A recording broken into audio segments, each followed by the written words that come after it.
Oh, dear friends, I'm so happy to see it our easy come English call lesson. And today we have a battle. Yup, a battle.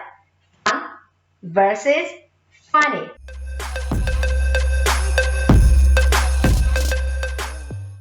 What's the difference between these two words? Let's guess. So fun is an adjective or a noun.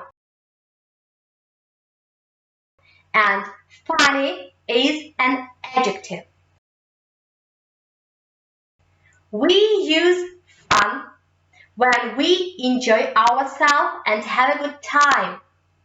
And we use funny when a person or a thing makes us laugh.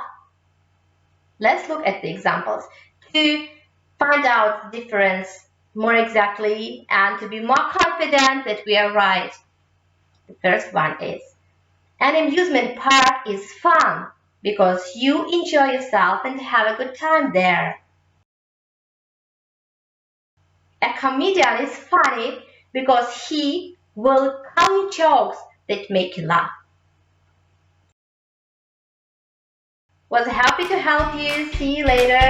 Bye.